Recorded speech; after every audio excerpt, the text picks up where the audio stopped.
Ya, ya jadi sudah ada ini tadi juga, lanjut. Ya, jadi secara umum ini contohnya misalnya pada amuba ya. Jadi ada fungsi nukleus di situ untuk bertahan hidup dan reproduksi. Sitoplasmanya ada dua, ekto dan endo. Untuk yang ektonya fungsinya untuk pergerakan, sedangkan endoplasmanya lebih kepada nutrisi dan reproduksi ya. Slide selanjutnya. Nah, pada protozoa di intestinal itu protozoanya mempunyai alat gerak. Alat geraknya ada yang pseudopodium, flagella, cilia, dan membran undulata ya. Jadi kalau pseudopodium itu dimiliki oleh golongan Entamoeba histolytica ya. Kalau flagella itu dimiliki oleh apa itu? Giardia lamblia ya. Cilia dimiliki oleh Balantidium coli. Sedangkan membrana undulata itu dimiliki oleh tadi ya Trichomonas vaginalis itu ya, membrana undulata. Atau di mana ini? Giardia lamblia itu juga punya sepertinya. Ya ini reproduksinya bisa seksual, aseksual, atau keduanya. Slide berikutnya, ini adalah pembagiannya, intestinal parasitik protozoa. Jadi Entamoeba histolytica, Balantidium coli, Giardia lamblia. Kalau Entamoeba coli itu bukan patogen, itu ada memang di tubuh kita ada ya Entamoeba coli dan tidak menyebabkan gangguan ya pada intestinal kita. Slide berikutnya, kita membahas dulu Entamoeba histolytica ya. Jadi Entamoeba histolytica ini penyebab penyakit amuba, amubiasis gitu ya, amubiasis. Nah ini bentuknya tadi ya kista atau tropozoid gitu. Kalau Entamoeba histolytica ini kistanya sampai 4 ya. Kalau sudah matang ada 4 kok kistanya, nukleusnya ya. Nukleusnya itu ada 4 ya. Kalau kistanya matang. Tapi kalau belum matang ya bisa 2 bisa ya. Seperti itu. Tapi kalau sudah 4 ini berarti kistanya sudah matang begitu. Oke. Slide berikutnya. Slide berikutnya. Kalau yang tropozoid itu kan yang mobile ya, maksudnya dia bergerak gitu karena punya pseudopodi. Nah itu kamu lihat kan gambarnya atau bentuknya kan tidak bulat lagi ya. Jadi bentuknya seperti begitu karena dia bergerak dengan pseudopodinya ya. Seperti itu. Slide berikutnya. Ya, ini siklus hidup Entamoeba histolytica ya. Jadi ada yang ekstraintestinal dan intraintestinal begitu ya. Jadi kita bicara awalnya kontaminasi ini terjadi ketika seseorang itu minum misalnya ya, minum atau makan makanan yang terkontaminasi oleh kista Entamoeba histolytica. Kemudian kista ini nanti akan sampai di lambung gitu ya, dalam keadaan utuh gitu. Karena memang lapisannya dibuat sedemikian rupa sehingga tidak hancur dengan asam lambung gitu. Nah, terus kemudian lanjut ke rongga usus halus, maka dinding kista ini bisa tercerna, gitu ya. Terus kemudian terjadi ekistasi, jadi keluar bentuk-bentuk minuta ya, yang masuk ke dalam rongga usus besar di kolon. Nah, nanti yang bentuk minuta ini akan berubah menjadi bentuk histolytica yang patogen. Karena histolytica itu punya enzim hyaluronidase yang bisa mencerna mukosa kolon gitu ya. Jadi dia nanti bisa mencerna dan masuk ke dalam pembuluh darah. Nah, nanti di pembuluh darah ini ya akan beredar gitu. Apakah nanti dia ke hepar sehingga nanti di hepar terjadi abses atau nanti dia ke paru-paru, ke kulit atau bahkan ke otak begitu ya. Seperti itu. Nanti setelah ekskistasi ini tadi kan keluar ya bentuk minuta di usus halus, kemudian kan dia melakukan multiplikasi dengan pembelahan. Setelah itu dia akan melakukan kolonisasi, jadi membentuk kembali menjadi kista. Namanya enkistasi. Nah, kalau sudah bentuk enkistasi ini, maka kemudian itu akan terbawa bersama feses. Begitu. Ya, itu adalah siklus hidupnya. Oke. Slide berikutnya.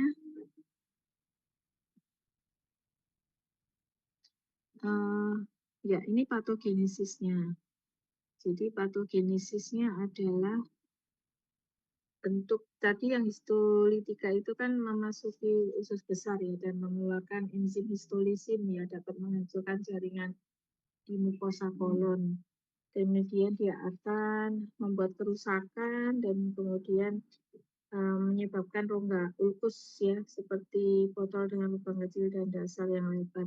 Nah, kalau kita lihat dari flowchart ini tadi kista ya masuk kistanya, terus terjadi ekstasi, kemudian dia akan bertumbuh ya di kolon, kemudian melakukan ulcerasi di kolon ya, kemudian bisa direct ke kulit ya karena melewati pembuluh darah, nanti kemudian terjadi cutaneous atau perianal amoebiasis. Nah, kalau kemudian terjadi ulcerasi di mukosa dan kemudian masuk ke pembuluh darah, maka akan tersebar ya ke hepar, akan menyebabkan abses hepar. Nah, nanti abses hepar ini bisa juga menyebar atau ya akan spread ke otak atau organ-organ lain, dan itu terjadi abses pada organ lain. Ya, kemudian uh, di ketika ekistasi ini bertumbuh, kemudian juga bisa dia langsung terus ke sigmoid atau rektum ya, tempat habitatnya, terus kemudian melakukan enkistasi, jadi membentuk kista kembali. Nah, ini nanti yang terbawa bersama feses, begitu ya. Slide berikutnya.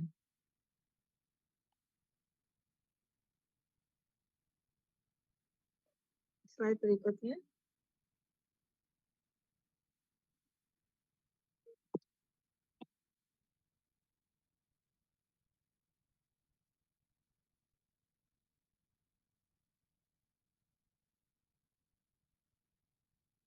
Slide berikutnya deh.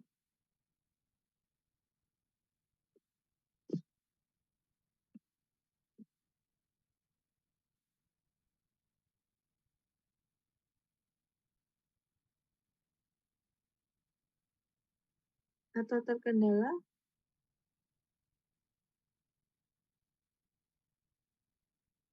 Ya, sambil menunggu ini ya, slide-nya saya teruskan aja ya.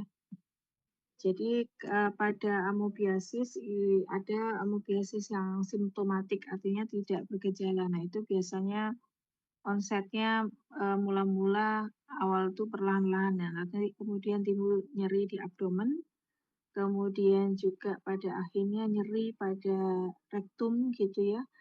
Namun tidak disertai demam maupun gejala yang lain. Nah, biasanya manifestasi klinis dari amoebiasis intestinal atau amoebiasis yang menyerang pada usus besar atau kolon itu bisa berlangsung lebih dari 1 bulan gitu. Kalau yang akut atau disentri amoeba itu biasanya gejala diarenya itu konsistensinya encer ya, dengan lendir dan berdarah. Ini khas sekali pada amoebiasis ya. Jadi fesesnya itu ada lendir dan ada darah gitu ya. Kemudian kalau amoebiasisnya sudah menahun, itu gejalanya sudah tidak terlihat spesifik gitu ya. Hanya merasa tidak enak aja di daerah perut. Nah, diagnosisnya bagaimana? Dengan pemeriksaan feses tentu saja ya. Jadi menemukan kista atau tropozoid Entamoeba histolytica. Tadi kista yang masak itu 4 isinya dalam satu kista, atau bisa ditemukan 2, 3 nukleus gitu ya di dalam kistanya. Atau menemukan tropozoidnya di mana terlihat adanya fagositosit atau bentuk apa ini namanya, Entamoeba histolyticanya itu tidak beraturan. Ya maksudnya tidak bulat lagi ya karena sudah punya pseudopodia ya. Dan juga bisa dilakukan tentu saja dengan deteksi antigen, ELISA, bisa juga PCR, atau dilakukan pemeriksaan endoskopi. Jadi dimasukkan dari mulai mulut ke esofagus sampai ke kolon untuk melihat ulkus ya. Ulkus yang terjadi itu di mana saja gitu. Nah, terapinya itu dengan anti amebik ya. Jadi preparat metronidazole ya. Tergantung dari keparahan ya. Kalau metronidazole itu normalnya 3 kali 500 mg dalam 1 hari digunakan selama 5 sampai 10 hari. Ya, seperti itu. Kemudian kalau tidak ada preparat metronidazole bisa digunakan preparat yang lain seperti tinidazole, terus kemudian nimorazole juga boleh. Pencegahannya tentu saja dengan memasak air ya, memasak air yang matang, kemudian memasak makanan yang matang, handling foodnya bagus ya, higienis begitu. Kemudian juga menghindari makanan langsung ya, yang sayuran yang mentah begitu, itu dihindari juga. Nah, yang kedua, Entamoeba coli. Seperti yang saya sampaikan, Entamoeba coli ini tidak merupakan protozoa patogen. Dia hidup komensal di dalam usus atau intestinal manusia ya. Nah, perbedaan morfologi dengan Entamoeba histolytica adalah pada kista ditemukan inti lebih dari 4 ya. Kalau pada histolytica kan paling banyak 4 ya. Ini kalau pada coli lebih dari 4, bisa 6, bisa 8 begitu ya. Kemudian tropozoidnya sama, jadi menggunakan alat gerak pseudopodia. Yang selanjutnya adalah Balantidium coli ya. Balantidium coli ini adalah protozoa intestinal yang ukurannya paling besar. Dia punya makronukleus di dalamnya. Jadi kalau kita lihat di preparat itu ada nukleus yang besar ya. Jadi itu makronukleus itu khas untuk Balantidium coli. Kemudian memiliki alat gerak silia, yaitu rambut getar. Jadi sekeliling dari tubuhnya, jadi seperti rambutan begitu ya. Itu silianya. Ya kali kalau pada yang kista tidak terlihat, tapi kalau pada yang tropozoid terlihat gitu ya. Nah ini hospes reservoirnya babi ya. Cara infeksinya itu tertelan kista ya, tertelan kista. Di Indonesia itu masih banyak yang terinfeksi oleh Balantidium coli karena juga ada peternak babi gitu ya. Jadi masyarakat masih memelihara babi, nah maka peternaknya ini yang berisiko terinfeksi oleh Balantidium coli ya.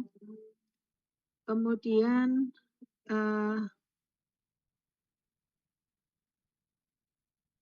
selanjutnya adalah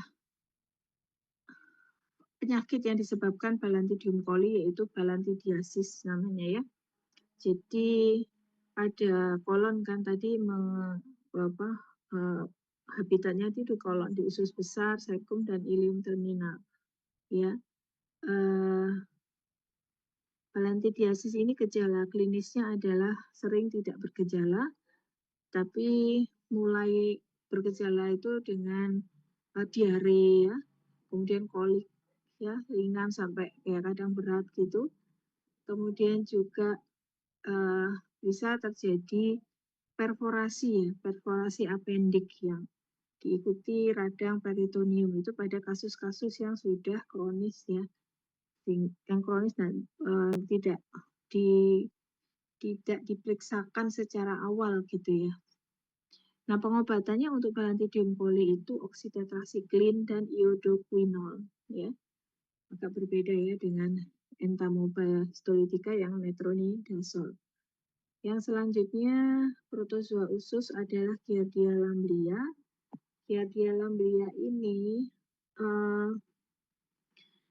habitatnya di kripta, duodenum dan proximal jejunum, ya. Juga di saluran kandung empedu gitu. Nah, kistanya itu mampu hidup di dalam air, ya, air dingin atau air hangat itu sekitar 1-3 bulan begitu ya. Morfologinya ini Giardia lamblia itu kalau yang kista flagellanya tidak tampak ya, tapi kalau sudah tropozoid flagellanya tampak gitu ya. Flagellanya ada 4 pasang flagella ya. Terus kemudian juga ada sucking dish gitu atau alat hisap, dan juga ada parabasal ya, seperti itu. Kemudian siklus hidup dari Giardia lamblia itu sama sebenarnya fekal oral ya, fekal oral. Jadi yang pertama ada fase infeksi atau ingesti dari kista. Jadi itu terjadi akibat manusia itu menelan atau mengkonsumsi air atau makanan yang terkontaminasi kista Giardia lamblia ya. Kemudian nanti terjadi ekistasi di usus halus, kemudian nanti akan ada tropozoid ya, berbentuk seperti buah pir gitu. Terus kemudian nanti terjadi enkistasi, membentuk kista kembali ya. Itu saat tropozoid bergerak dari ileum distal ke kolon gitu ya. Dan itu yang biasanya kistanya nanti terikut bersama feses. Jadi patogenesisnya infeksi itu terjadi ketika seseorang itu mengingesti kista matang dan kistanya itu tahan terhadap asam lambung. Nah, setelah itu akan ke duodenum. Di duodenum ini akan terjadi proses ekistasi di mana mengeluarkan ekistasi kista-kistanya. Terus kemudian berubah menjadi tropozoid aktif yang menempel pada mukosa usus halus dengan batil isap sebelah ventral. Nah, sehingga terjadi kerusakan mikrofili ya, kerusakan mikrofili dan Presburger. Kemudian akhirnya luas permukaan absorpsi dan pada usus itu akan berkurang sehingga terjadi defisiensi asam laktosa dan karbohidrat. Maka kemudian akan terjadi defisiensi malabsorpsi dari lemak. Ya, maka kemudian gejala diarenya itu osmotik, pasien sering flatulensi dan juga didapatkan perut kembung ya, biasanya seperti itu. Nah, diagnosisnya tentu saja dengan anamnesis dulu ya, menanyakan riwayat konsumsi air yang tidak matang gitu ya. Kemudian pernah berpergian kemana dalam waktu dekat kemarin, apakah ada diare yang berlemak ya. Jadi diarenya itu seperti warnanya seperti putih gitu, berlemak ya. Nah, pemeriksaan penunjangnya adalah pemeriksaan feses dengan menemukan kista atau tropozoidnya. Kalau tidak ketemu dilanjut ELISA atau PCR ya. Pencegahannya tentu saja airnya harus dimasak sampai matang. Terus menghindari minum air langsung dari sungai atau sumber air, mencuci tangan sebelum makan ya, kemudian dari toilet dan setelah juga mengganti popok bayi. Mencuci buah dan sayur dengan air bersih, makanan mentah yang tidak higienis ya, juga memasak makanan hingga matang agar kistanya juga mati ya. Pengobatannya sama dengan entamoeba histolytica yaitu metronidazole atau tinidazole ya. Itu dari protozoa usus ya, jadi sudah selesai. Untuk entamoeba histolytica yang menyebabkan amoebiasis ekstraintestinal yaitu abses di hepar, itu pengobatannya tergantung dari besarnya abses ya. Jadi kalau luasnya abses, besaran abses itu bisa dilihat di USG. Kalau lebih dari 5 mm maka dilakukan dilakukan intervensi bedah. Ya, tapi kalau kurang dari 5 mm maka dilakukan terapi oral ya, yaitu metronidazol 3 kali 750 mg sampai 7 hari begitu ya. Tapi kalau tidak terjadi amoebiasis ekstraintestinal, maka pengobatannya metronidazol 3 kali 500 mg 5 sampai 7 hari gitu. Nah, kalau yang Balantidium coli itu Balantidium coli ini tadi ukurannya paling besar ya, ukurannya paling besar adalah silia. Terus kemudian kalau dia lamblia itu gangguan absorpsi lemak ya, diare gitu, diare berlemak begitu.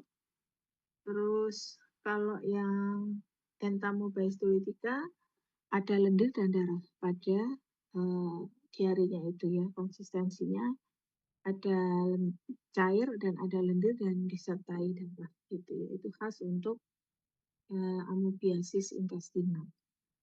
Ya, jadi sudah selesai ya terkait dengan penggolongan